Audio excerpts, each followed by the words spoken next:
అందరికీ శరారతి, ఆడలకు మంగళారతి. సీదా ముచ్చటలకే పోదాం పాండ్రి, ఆలస్యం చేయకుండా. మలి ముఖ్యమంత్రి యనమల రేవంత్ సారు పొత్తుల మహబూబ్నగర్ జిల్లాల షేపాటి మంత్రులు, ఎమ్మెల్యేలు, ఎమ్మెల్సీలు అందరినీ పిలుచుకొని మీటింగ్ పెట్టిండట. ఇప్పుడు మంత్రి ఉమ్మడి జిల్లా లీడర్లను పిలుచుకొని ఎందుకు మీటింగ్ పెట్టిండంటారా? ఏమో మరి, అన్ని ముచ్చట్లు మనం కూడా ఆడదాకా పోయి అరుచుకుందాం పాండ్రి. పాలమూరు రంగారెడ్డి ఎత్తిపోతల పథకంకు కావాల్సిన భూములు సేకరించే పనిల పడాలని సీఎం రేవంత్ సారు మంత్రులకు, ఎమ్మెల్యేలకు చెప్పుకొచ్చిండట. ఉమ్మడి జిల్లాల సాగునీళ్ల ప్రాజెక్టుల పనులకు భూములు తీసుకునే పనిలో ఎమ్మెల్యేలు అంతా కూడా లీనమై పనిచేయాలి. ఆఫీసర్లను ఎంట పెట్టుకొని పోయి ఎక్కడ తక్లీఫ్ అనేది కాకుండా భూముల సేకరణ చేయాలని ఆర్డర్లు వేసిండట. పబ్లిక్ తాన గుంజుకునే భూములకు ఏమైనా పైకం పెండింగ్లో ఉన్నా కూడా ఎంటదెంట బిల్లులు పాసు చేసుకుంటా పనులు ముంగటికి పోయేటట్టు పనిచేయాలన్నాడట. మంత్రులను ఎంట పెట్టుకొని ఆఫీసర్లను కలుపుకొని మీటింగులు పెట్టుకుంటా ప్రాజెక్టును ముంగటికి తీసుకుపోవాలన్నాడట.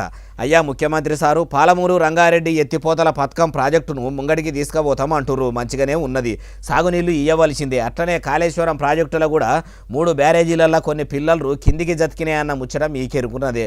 మీ కాంగ్రెస్ లీడర్లు మీరు ఆడికి పోయి పర్రెలు, తొర్రలు కూడా పరిశీలిస్తారు. అవిటిని కూడా మంచిగా చేయించే పనులు కూడా ఇట్లనే ముంగటేసుకొని బిరానాయతడు చూస్తే కాళేశ్వరం జలాలు తెలంగాణ రాష్ట్రం అంతటికి కూడా తీసుకుపోయి రిజర్వాయర్లు నింపుకోవచ్చు. దానికి మీరేమంటారు? కాళేశ్వరం నీళ్లు కాలువల్ల వారిస్తే కేసీఆర్ సార్కు పేరు వస్తుంది కాబట్టి గడ్డి అంగాలినా సరే పాలుని దుడ్డమేయదన్నట్టు మీకు పేరు రాకున్నా కానీ కేసీఆర్ సార్కు పేరు రావద్దని, ఆ నీళ్లు చక్కగా ఇడవద్దని మాత్రం అనుకోకుండ్రి. మీరు పంతాలకు పోతే పంటలు పండించే రైతులు నష్టపోయే కాడికి వస్తుంది అంటుర్రు ఈ ముచ్చటిన్నోళ్ళు. హర్యానా ముఖ్యమంత్రి నయాబ్ సింగ్ షైనీ సారు చేసిన పని అన్ని రాష్ట్రాల ముఖ్యమంత్రులు, మంత్రులు, ఎమ్మెల్యేలు, ఎమ్మెల్సీలు, జెడ్పీటీసీలు, ఎంపీటీసీలు, సర్పంచులు, వార్డు మెంబర్లు, సర్కారు నౌకర్లు ఎలగబెడుతున్నోళ్ళు అందరూ కూడా చేస్తే చాలా మంచిగా ఉంటుంది. అగో అంత మంచి పని ఏం చేసిండే బాలన్న అంటారా? మీరే చూడురి. చూసినరా వారెవా, శ్రీమంతుడు సినిమాలో మహేష్ బాబు సార్ కదా సైకిల్ మీద పోయినట్టు సీఎం నయాబ్ సింగ్ షైనీ సారు తొవ్వపొంట సైకిల్ దొక్కుకుంటా పోయినట్టు లేదు. ముఖ్యమంత్రి సారే కాదు, ఆయన చుట్టూ కావలి కాసే పోలీసు కమాండోలు కూడా మనిషికో సైకిల్ ఎక్కి మంచిగానే కావలి కాసుకుంటా పోతుర్రు. ఇట్లా ముఖ్యమంత్రి సారు చండీగఢ్లో ఉండే ఇంటికాడికి వెళ్ళి సుఖ్నా లేక్ కాడికి సైకిల్ మీదనే సవారీ చేసి తొవ్వపొంట పబ్లిక్ను మాట్లాడించుకుంటా పోయిండట. అయ్యానా సీఎం సారు సైకిల్ దొక్కుకుంటా పోయిన వీడియో ఇప్పుడు సోషల్ మీడియాకే సోషల్ వచ్చేటట్టు ఇంటర్నెట్లో ఇరగమరగ తిరుగుతున్నది. భారతదేశంలో ఉన్న అన్ని రాష్ట్రాల ముఖ్యమంత్రులు, మంత్రులు, ఎమ్మెల్యేలు, మాడాకాయ లీడర్లు, ఆఫీసర్లు అందరూ కూడా వాళ్ళ కాన్వాయిలు, కార్లు పక్కకు పెట్టి ఇట్లా సైకిళ్ళ మీదనో లేకుంటే పబ్లిక్ పయనించే బస్సులలోనో బండ్లలోనో ప్రయాణం గడితే పబ్లిక్కు పెట్రోల్ తిప్పలు ఉండదు. ఎందుకంటే కామన్ పబ్లిక్ కంటే ఎక్కువ లీడర్లు నన్ను చూడు, నా అందం చూడు అని వాళ్ళ పతార చూపెట్టుకునేందుకు కాన్వాయిలను ఎంబడేసుకుని ప్రజలు పన్నుల రూపంలో గడిన పైకాన్ని పబ్లిక్ సొమ్మును మొత్తము బర్పుగడ్డలోలే పెడుతుర్రు. ఇట్లా అన్ని రాష్ట్రాల్లో కూడా పాలకులు మొత్తం బండ్లను పక్కకు పెడితే చాలా బాగుంటుందని, ప్రజల పైకము కరిగిపోకుండా ఉంటుందని అసలైన మీడియా శ్రామికులు కామెంట్ల మీద కామెంట్లు రాసుకుంటా వీడియోను పొట్టు దింపుతున్నారట. మరి మీకు కూడా హర్యానా సీఎం సార్ చేసిన పని ఎట్లా అనిపించిందో కామెంట్లలో పెట్టుండ్రు అంటుర్రు ఈ ముచ్చటిన్నోళ్ళు. మలి ముఖ్యమంత్రి యనమల రేవంత్ సారు మంత్రులందరినీ పిలుచుకొని ఈ నెల 21 తారీఖు నాడు కేబినెట్ మీటింగ్ పెట్టబోతున్నాడట. కొనుగోలు కేంద్రాల ఒడ్లు కొంటలేరని అన్నదాతలు ఆగమైతుంటే దగ్గరుండి కాంటబెట్టనీయకుండా మీరేం కమాయి చేస్తున్నారని మందలిచ్చేందుకు మీటింగ్ పెడుతుండా అంటే మంచిగా చెప్తా ఈనుండ్రి. ఈ నెల 21 తారీఖు నాడు పొద్దున్నజాముల 6 గంటలకు సచివాలయంలో మలి ముఖ్యమంత్రి యనమల రేవంత్ సారు మంత్రులందరినీ కలిసి మీటింగ్ పెట్టబోతున్నాడట. మరి మీటింగ్లో ఏం మాట్లాడతారట అంటే జూన్ 2 తారీఖు నుంచి 2వ విడత ఇందిరమ్మ ఇండ్ల పంపకాలు చేయాలనుకుంటారు కదా, అగో ఆ ముచ్చట ముంగటేసుకుంటారట. అట్లనే ప్రైవేట్ స్కూళ్ళల్లో ఫీజులు ఎక్కువ గుంజటోళ్ళ గుట్టు కూడా బయట పెట్టేందుకు మాట్లాడతారట. తెలంగాణలో భూముల బేరసారాలు ఎట్లా ఉన్నాయి, ఇప్పుడు రియల్ ఎస్టేట్ మంచిగానే ఉన్నదా అని కూడా ముచ్చట పెట్టబోతున్నారట. జూన్ 2 తారీఖు తర్వాత కొత్త పథకాలు కూడా కొత్త కొలాయించే పని పెట్టుకునే దాని మీద కూడా మాట్లాడబోతున్నారట. ఉద్యోగులకు ఆరోగ్యశ్రీ కారట్లు, అట్లనే జర్నలిస్టులకు ఇండ్ల జాగలు ఇట్లా చెప్పుకుంటా పోతే బొచ్చడు ముచ్చట్లు ముంగటేసుకొని సమోసాలు షాయిలు పెట్టుకొని సమోసాలు సప్పరించుకుంటా షాయిలు తాగుకుంటా కూల్ వాటర్ తాగుకుంటా కుదార్థంగా చర్చలు జరుపుతారట. అయ్యా ముఖ్యమంత్రి గారు, మీరు గెలిచిన 100 దినాలనే అధికారంలోకి రాగానే 420 హామీలు 6 గ్యారెంటీలు అమలు చేస్తామంటిరి. గెలిచి 3 ఏళ్లు నిండుకొస్తున్నా ఇప్పటికీ అవిటిని పురాగా కొలాయించింది లేదు. చెప్పిన పనులేమో పెండింగ్లో పెడుతురు, చెప్పని పనులేమో ముంగటేసుకుంటురు. ఎందుకిట పరిచయం చేస్తురు పబ్లిక్ను? మీ షై సర్కారు మీ పాలనగిరిలా తెలంగాణ మొత్తము తెరల అవుతుంది. అన్నదాతలు అరిగోసలు పడుతురు, ఆడబిడ్డలు ఆగమైపోతురు, నిరుద్యోగులు మోసపోతుండని రాష్ట్రంలో ప్రజలంతా రందిపడుతుంటే మీరు సమావేశాలు పెట్టుకుంటా ఇట్ల పొద్దు గడుపుడేందో. మార్పు మార్పు మార్పు అంటే ఏమో అనుకున్నాం కానీ మీరిచ్చిన మాటలు మర్చిపోయేంత మార్పు వస్తుంది అనుకోలేదంటుర్రు ఈ ముచ్చటిన్నోళ్ళు. ఆంధ్రప్రదేశ్ ఉప ముఖ్యమంత్రి కమ్ పంచాయతీరాజ్ శాఖ మంత్రి కొనిదెల పవనాలు సారు ఆఫీసర్లను పిలుచుకొని ప్రత్యేకంగా మీటింగ్ పెట్టినట. మొన్నటిదాకంటే పానం బాగలేక ఆపరేషన్ చేయించుకొని ఇంట్లోనే ఉండే. సారు పానం జర అల్కగా అయ్యిందా అంటే హుషారు గానిదే అధికారులతో సమావేశం అవుతాడా చూడుర్రిగో. ఆంధ్రప్రదేశ్ రాష్ట్రంలో సెంట్రల్ సర్కారు విబీజీ రామ్జీ పనులు ఎట్లా నడుస్తున్నాయి, ఉపాధి పనుల గురించి సెంట్రల్ సర్కారు చేసిన సౌలతులు కూడా అందరికీ తెలిసేటట్టు చేయాలని ఆఫీసర్లకు ఆర్డర్లు చేసిండట. ఇంతకు విబీజీ రామ్జీ అంటే ఏంటిది అంటే ఊర్ల పొంట ఉపాధి లేనోళ్లకు సర్కారు కరువు పని ఇస్తుంది చూడండి. అగో ఆ బాపతనే అట్లా అంటారట. అదట్లుంటే అట్లనే పల్లె పండుగ పనులు కూడా ఏడదాకా వచ్చినాయని అరుచుకున్నాడట. అయ్యా పవనాలు సారు, ఏపీలో మీ కూటమి సర్కారు ఏలుబడిలకు వచ్చినాక మీరు పంచాయతీరాజ్ శాఖ మంత్రిగా ఇమానందిని ప్రమాణం చేసినాక పల్లెలన్నీ కూడా పచ్చబడి ఎగురుపెట్టి 12 పువ్వులు 24 కాయల లెక్క కలకలలాడతాయని అనుకుంటే ఆశపడ్డోళ్ళ నోట్ల పాసుపడ్డంత పని చేస్తుంది. ఎట్లనంటే కూటమి సర్కారు ఏలుబడిలకు వచ్చి కూడా 3 ఏళ్ళు దగ్గరికి రావటే. ఇప్పటికి కూడా ఎల్లే గొంగడి ఏడున్నదంటే వేసిన దగ్గరనే ఉన్నది అన్నట్టు ఏపీలో ఏలుబడి చేయబడుతుంది. తమరొచ్చి ఏపీ ప్రజల తలరాత మారుస్తారనుకుంటే 6 నెలలు సావాసం చేస్తే వాళ్ళు వీళ్ళు వాళ్ళు అవుతారు అన్నట్టు మీరు కూడా అందరు రాజకీయం లీడర్ల లెక్కనే అయిపోయినట్టుండ్రు కదా. ఎందుకు ఇట్లా అనవలసి వస్తున్నదంటే ఇప్పటికే ఏపీలో చాలా పల్లెలకు సక్క తొవ్వలు లేవు. తండాలు గూడాళ్ళ బతికే అడవి బిడ్డలకు ఎవరికన్నా పానం బాగలేకుంటే దవాఖానకు తీసుకుపోయేందుకు కుయ్యి కుయ్యి కుయ్యి అనుకుంటా తిరిగే అంబులెన్సులు కూడా లేక డోలీల ఎత్తుకపోయి జనం పానాలు కాపాడుకునే దరిద్రము తమరు చిన్న ముఖ్యమంత్రిగా పాలనగిరిలుగా పెడుతున్న ఏపీలో ఉన్నది.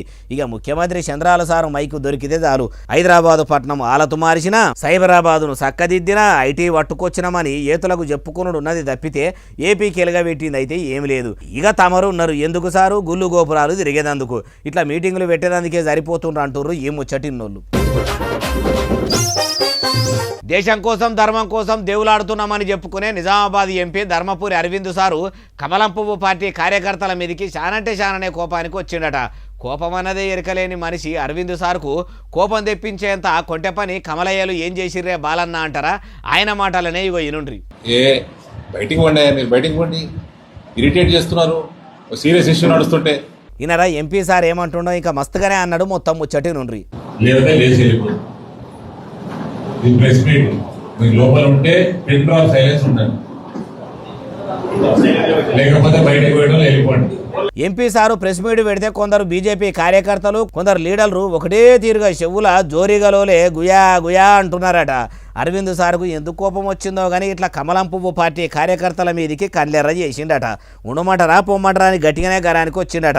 అయ్యా ఎంపీ ధర్మపురి అరవింద్ సారు, మీరు ఇప్పుడు అంత పని కట్టుకొని ప్రెస్ మీట్ పెట్టి ప్రజలకు పనికొచ్చే పని ఏమైనా చేస్తున్నారా అంటే అది లేదు. పేరుకు ప్రెస్ మీట్ పెట్టుడు, తతీవ పార్టీల లీడర్లను దిట్టుడు తప్పితే మీరు ఎంపీ అయి ఇన్నొద్దుల కోలే ఎలుగబెట్టింది అయితే ఏం లేదు. ఎప్పుడన్నా ఇగురంతోనే సెంట్రల్ సర్కార్ నుంచి పైకం పట్టుకొచ్చి పబ్లిక్కు పనికొచ్చే పనులు ఏమైనా చేస్తారా, లేకుంటే ఇంకా కొన్నొద్దులు ఇట్లనే పొద్దు గడుపుతారా?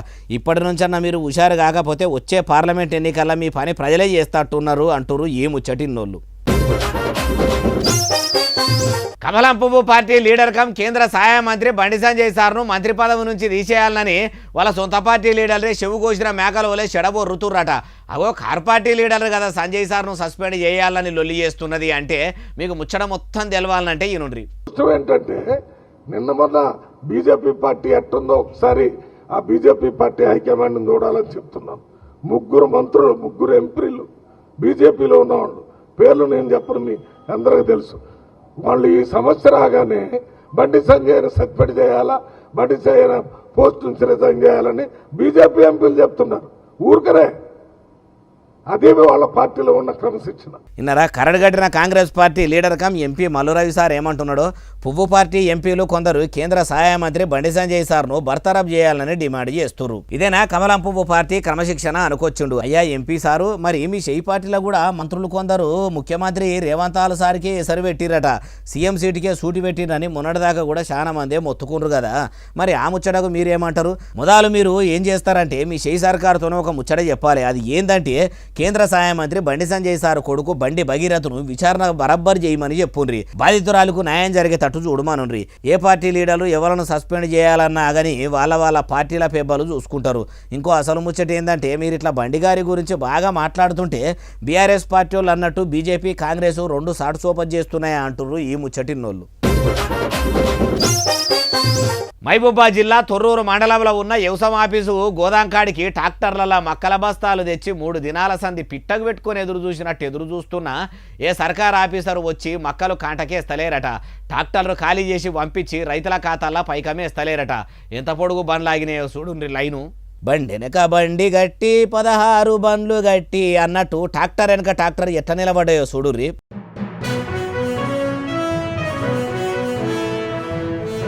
మొక్కజొన్నల బస్తాలతోనే ట్రాక్టర్లు మొత్తం రోడ్డు మీద ఇట్లా లైన్లు కట్టి నిలబడి ఉన్నాయి. ఇట్లా ఒక రోజు కాదు 2 రోజులు కాదు 4-5 రోజులు అవుతుందట.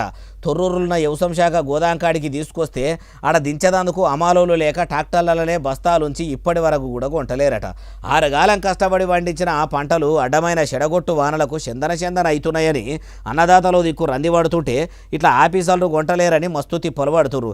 అయ్యా సీఎం రేవంత్ సారు, ఐకేపీ సెంటర్ల కాడ చిన్న తకిలీవ్ అనేది కూడా ఉండకుండా చూడాలి.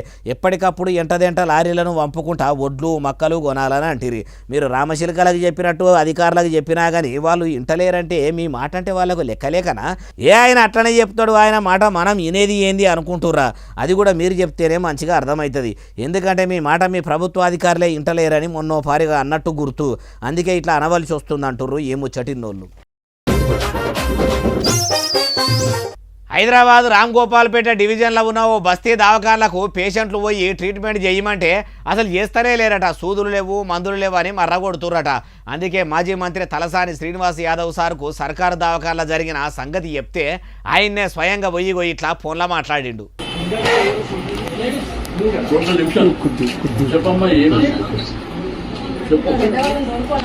షుగర్ టెస్ట్ చేయమంటే గంటల 2 గంటల వేయడం ఉంటలేదు, మందులు అయిపోయినట్టు లేవు అని కంప్లైంట్లు వస్తున్నాయి. బస్తీ దవాఖానా నడిచేదే ఆ బస్తీలో ఉండే పేదల కోసము. అందులో సిబ్బంది జీతాలు తీసుకునేది కూడా బస్తీ ప్రజలకు ట్రీట్మెంట్ చేస్తున్నందుకే. వాళ్ళకే ట్రీట్మెంట్ చేయనప్పుడు, సూది మందులు లేనప్పుడు, టెస్టులు చేయనప్పుడు అని లాభాలు ఎందుకు ఉండు? గుడ్డి గుర్రాల పనులు దోమేదందుక, గాడిదలు పెట్టే గుడ్లేరేదందుక? ఎందుకు ఉత్తసాచి కాడ కావాలన్నట్టుండి యాళ్లకు జీతాలు తీసుకోగానే అయిపోతుందా? పని చేయనప్పుడు జీతాలు కూడా తీసుకోకుండా ఊకోవాలే కదా. అట్లెందుకు ఊకోరో? చెయ్యని పనులకు జీతాలు ఎట్లా తీసుకో బుద్ధి అవుతుందో? ఇక ఇక్కడోళ్ళు ఇట్లా చేస్తున్నని తలసాని సారు ఎవరితోని చెప్తే పని అవుతుందో వాళ్ళకే ఫోన్ కొట్టి ఇట్లా మాట్లాడిండట.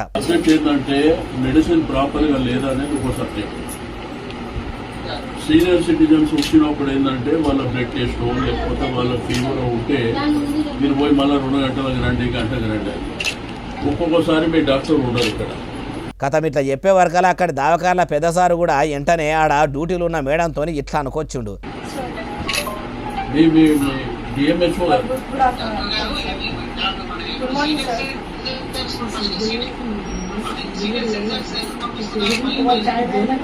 ఎందుకట్లా మర్రగొడుతుండ్రు? మంచిగా ట్రీట్మెంట్ చెయ్యండి అనగానే అప్పుడు సరే సారు అని మేడం తలకాయ ఊపింది. అంటే ఎమ్మెల్యేలో మంత్రులు వచ్చి ఇట్లా మీది ఆఫీసర్లకు ఫోన్లు చేస్తే కానీ ట్రీట్మెంట్ చేయనంత దరిద్రంగా దవాఖానల శాఖ తయారైందా ఎట్లా? అయ్యా దవాఖానల మంత్రి దామోదర రాజనరసింహ సారు, మాజీ మంత్రి వచ్చి చెప్పేదాకా కూడా ఆసుపత్రుల్లో ట్రీట్మెంట్ చేస్తలేరంటే ఏమన్నట్టు? మీరు మీ శాఖను చక్కగా చూసుకోలేకనా? మిమ్మల్ని చెప్పమంటే ఏమంటారయ్యా? మేము నడిపే దవాఖాన్లు దొరలు పోయే దవాఖాన్లు కాదు, నా ప్రజలు పోయే దవాఖాన్లు అంటారు. మీ ప్రజలు పోయే దవాఖాన్లల్లో ఇట్లున్నాక ఇక ఎట్లా చెప్పుండ్రి? మార్పు అంటే ఏమో అనుకున్నాం కానీ ఇంత మార్పు వస్తుంది అనుకోలేదంటుర్రు ఈ ముచ్చటిన్నోళ్ళు. ఓ పిల్లగానికి టక్కర్ అయింది, పానం పోయింది, అయినా కూడా చాలా మంది రూపంలో బతికే ఉన్నాడు. అగో టక్కర్ అయి పానం పోయినాక ఎట్లా బతికి ఉంటాడే బాలన్న అంటారా? నేను చెప్తున్నది కూడా నివద్దనే, మీరు విన్నది కూడా నిజమే. నమ్ముతలేరా? అసలు ముచ్చట మీకు చెప్తే కొనాకరి దాకా చూసి మీరు కూడా ఈ వీడియోని షేర్ చేస్తారు. చూడుండ్రిగో. ఆలేరు పట్నంలో ఉండే పులిపలుపుల మహేష్ అనట ఆయనకు రాఘవ అనే కొడుకున్నాడు. అగో ఆయనకే సీరియాల కాడ టక్కరై తలకాయ వలిగితే మెదళ్లకు నెత్తురంతా నిండిపోయి కొన ఊపిరితోని కొట్టుమిట్టాడుతుంటే కొడుకును కాపాడుకునేందుకు తండ్రి మస్తుగానే దండ్లాడి దవాఖాన కేసుకపోతే పుర్రెలో ఉండే మెదడు ఇచ్చుకపోయిందని డాక్టర్లు ఆపరేషన్ చేసిరట. అయినా బతకలేదట. అయితే చచ్చిపోయిన రాఘవ బతుకున్నప్పుడు చేసిన ఓ చక్కని పని ఏందంటే ఆయన బతుకుండగానే నేను చచ్చిపోయినాక నా అవయవాలు అంటే కళ్ళు, కార్యాలు, గుండె, ఊపిరితిత్తులు ఇట్లా పెయిలున్న ఎవ్వి అక్కెరకు వచ్చినా తీసుకొని రాని దస్తూరి రాసి సంతకం చేసిండట. జీవి పోయినాక డాక్టర్లు అవయవ దానం ముచ్చట వాళ్ళ అవ్వయ్యకు చెప్తే చిన్నతనాన్నే కొడుకు అంత పెద్ద మనసు ఉండు చూసి తండ్రి మహేష్ కూడా ముంగడికొచ్చి కొడుకు కోరిక తీరుస్తామని వాళ్ళు కూడా ఒప్పుకుంటే డాక్టర్లు రాఘవ అవయవాలు తీసుకుపోయి 5గురి పానాలుగా అపాడిరట. ఇట్లా చచ్చిపోయినాక కూడా 5గురి పానాలు నిలబెట్టిన రాఘవ మనిషి దూరమైన బతికున్నోళ్లకు అమర్చిన అవయవాల రూపంలో బతికే ఉంటాడని హైదరాబాద్లో డాక్టర్లు కూడా ఆయన భౌతిక కాయానికి గౌరవ వందనం చేసి పంపిర్రట. అట్లనే పులిపలుపుల రాఘవ చేసిన పని చూసి ఆలేరు పట్టణంలో పబ్లిక్ కూడా ఆదర్శంగా తీసుకోవాలనుకుంటుర్రట. అటు అవయవదానం చేసిన రాఘవ కుటుంబాన్ని చూసి హైదరాబాదు పోలీసుల పెబ్బ సజ్జనార్ సార్ కూడా ఆయన ఎక్సు ఖాతాలకు ఎక్కించి రాఘవ లెక్క అందరూ కూడా ఆలోచన చెయ్యాలి, ఆయన తల్లిదండ్రులు లెక్క ప్రతి తల్లిదండ్రులు కూడా సోంచాయిస్తే చచ్చిపోయినాక కూడా నలుగురికి సాయం చేసిన వాళ్ళు అవుతారని రాసుకొచ్చిండు. ఆలేరు పట్టణంలో 19 ఏండ్ల సంది కన్న కొడుకు పేరు మీద పెట్టిన రాఘవ ఫౌండేషన్ తోని తండ్రి పులిపలుపుల మహేష్ కూడా మస్తు సేవలు చేసిండట. నలుగురికి మంచి చేసిండట. మంచి చేసిన వాళ్ళకే చెడు ఎదురైంది అన్నట్టు ఇట్లా టక్కరవుడు ఏందో ఏమో పోండి అయ్యో అని బాధపడ్డోలే కానీ బాధపడనోళ్ళు లేరు. మీకు కూడా బాధ అనిపిస్తున్నది కదా, అందుకే ఈ వీడియోను షేర్ చేయండి. ఎవల మనసన్న గరిగి ఇట్లనే అవయవాలు దానం చేస్తేందుకు ముంగడికి రావచ్చు అంటుర్రు ఏ ముచ్చటిన్నోళ్ళు. బీరు సీసాల కప్పలు, బల్లులు, ఎలకలు, పాములు, చికెన్ బొక్కలు, మటన్ బొక్కలు వచ్చుడు చూసి ఉంటారు కానీ ఏనాడన్నా నిరోధు పాకెట్ వచ్చుడు చూసిరా? అగో బీరు సీసాల కండం పాకెట్ వచ్చుడు ఏందే బాలన్న అంటారా? మీరు అట్లా అంటారనే వీడియోను కూడా పట్టుకొని వచ్చిన. చూసినాక ఏమంటారో కామెంట్ చేసుడు మాత్రం మరవకుండ్రి. సిద్దిపేట జిల్లా అక్బర్పేట భూంపల్లి మండలంలో ఉన్న ఓ వైన్స్ దుకాణంలో ఎండలు దంచి కొడుతున్నాయి. సల్లా కుత్కెల దాకా బీరు తాగుదామని ఓ కస్టమర్ పోయి కింగ్ ఫిషర్ బీరు కొన్నాడట. తీసుకున్న బీరు సీసాల ఏమో తిరుగుతున్నదని అనుమానం వచ్చి మంచిగా పరీక్ష పట్టి చూసేసరికి ఏమున్నది అలా కండోము కనిపించేసరికి ఒక్కపారే కళ్ళు బైర్రు గమ్మినంత పని అయిందట. బీరు సీసాల నిరోధ పాకెట్ చూసి బిక్క దచ్చకపోయిందట. వైన్స్ కాడికి పోయి కింగ్ ఫిషర్ రా కండోం పాకెట్ వచ్చిందంటే వాళ్ళు ఉల్టా పల్టా సమాధానాలు చెప్తున్నారని తోటి మందుబాబులు కూడా మస్తు మందే వైన్స్ దుకాణం ముంగడలు లియేసిర్రట. ఎంత పరిశాన్ ఉన్నదో చూడుండ్రి. మరి ఆ కంపెనీలో కండోం ప్యాకెట్లు వాడే ఆ కంతిరిగాళ్ళు ఎవరో లేకపోతే కావాలని ఎవడన్నా అట్లా ప్యాకింగ్ చేసిండా అంటే ఎంక్వైరీ చేస్తే ఎరకాయ తట్టు ఉంది. బీర్ల కంపెనీ అంటే అది ఏ డిపోల నుంచి వచ్చిందో ఏ ఏరియాలో ఉన్న కంపెనీల తయారయ్యిందో పెద్ద టాస్కే. ఇప్పుడు చూసిండ్రు కదా కొనాకరికి కండోం ప్యాకెట్లు కూడా బీర్లలో ప్యాకింగ్ అయ్యి వస్తున్నాయంటే మరి అవి వాడినయో వాడకపోతే ఏం కాదు కానీ వాడితే మాత్రం షిషి ఎంత గలీజు ఎంత లాండు ఇసుంటి చూసన్న తాగేటోళ్ళు మారితే బాగుండు అంటుర్రు ఈ ముచ్చటిన్నోళ్ళు. హైదరాబాదు పట్టణంలో ఇప్పటికే నీళ్ల గోసలుంటే కొందరు దొంగ మోటార్లు పెట్టి మొత్తం మలుపుకునే పని పెట్టుకున్నారట. భాగ్యనగరంలో నీళ్లు దొరకక ట్యాంకర్లు తెప్పించుకుంటుంటే ఊరోరికి ఊరాపతి ఉంటే ఉసుగంలోనికి దోమలాపత అన్నట్టు మోటార్లు పెట్టుకున్న వాళ్ళకు వాళ్ళ బాధ వాళ్ళకున్నదా అంటే ఇగో మీరే చూడరాదుండ్రి.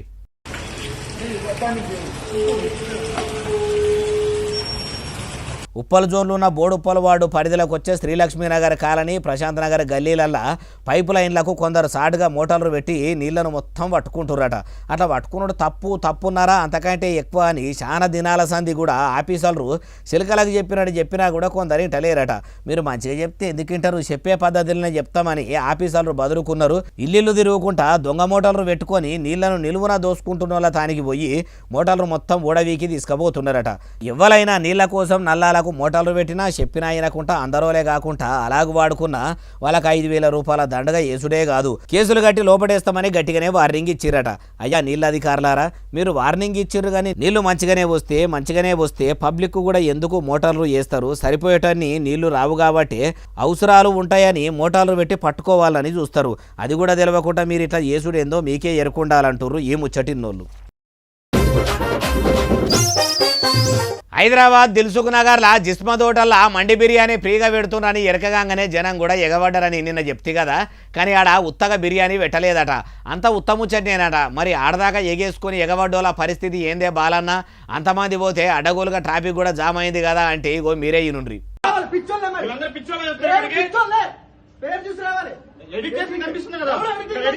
ఇక్కడ చూడండి మీ స్క్రీన్ షాట్ కూడా కనిపిస్తాను. జీ అని షేడ్ కనిపిస్తుంది, కానీ వీళ్ళు దాన్ని జే చేసి జనాలందరినీ పిచ్చోలు చేస్తున్నారు. పుక్యానికి వస్తే పినాయిలు కూడా ఇడిచిపెట్టమన్నంత కరువులో ఉన్న కొందరు జిస్మత్ హోటల్ దాకా ఎగేసుకొని ఎగబడితే వాళ్ళ ఆడ బిర్యానీ లేదు గిర్యానీ లేదు సప్పుడు చేయక ఓనరంటే అసొంటోళ్ళు అడ్వర్టైజ్మెంట్ ఎందుకు ఇచ్చిండ్రు ఫ్రీ బిర్యానీ అని ఎందుకు చెప్పిర్రని ఇట్లా ఈయన ఇంత పెద్ద స్మార్ట్ ఫోన్ పట్టుకొని మా అంటే 200కో 300కో వచ్చే బిర్యానీ కోసము పుక్యానికే తిందామని పోయిండు. బిర్యానీ తినుడేమో కానీ హోటళ్ళతోని తిట్లు తిని వచ్చిండు. అయినా పిలువని పేరంటానికి పోవాలంటేనే అంత నామోష అనిపిస్తుంది. అసొంటిది పైసలు ఇస్తే వండి పెట్టే హోటల్లో ఫ్రీ బిర్యానీ పెడుతుండ్రు అంటే జనం ఎట్లా నమ్మిరి ఎట్లా ఎగబడిరి. ఈ పోవుడేందో ఉచిత పథకాలు ఇస్తామనగానే రాజకీయం లీడర్ల మాటలు నమ్మి ఓట్లు చేసి గెలిపిస్తారు చూడుండ్రి. అవి గా లీడర్ల తానికి పోవాలి. లీడర్లు అధికారంలోకి వచ్చినాక మాట తప్పినాక కూడా అసలు వాళ్ళను ఏమనరు. ఇగో 200 కాడ 300 కాడ ఇట్లా పబ్లిసిటీ చేసుకున్న వాళ్ళ మీదికి పంచాయతీకి పోతారు. ఈ పోయేదేందో లీడర్ల మీదికి లొల్లికి పోయి ఎన్నికల ముంగడ ఇచ్చిన హామీలు ఎందుకు నెరవేర్చుతలేరని ఎందుకో అడగరు. అట్లా అడుగుతలేరు కాబట్టి ఇగో దేశం ఇట్లా తలగబడ్డది అంటుర్రు ఈ ముచ్చటిన్నోళ్ళు. ఇగో ఇవి అలా నచ్చిన ముచ్చటనే అసలు నెల ఎస్ఎస్సీ డిజిటల్ బాగా సబ్స్క్రైబ్ చేస్తారు, బాగా కమెంట్ చేస్తారు, బాగా లైకులు చేస్తారు, బాగా షేర్ చేస్తారు. ఇట్లనే ఆదరించారు. ఇంక ముచ్చలు ఇచ్చి మీకు కనిపిస్తూనే ఉంటా మరి సెలవు శనార్థి దండం పబ్బతికి ఏమైనా ఉంటే అన్ని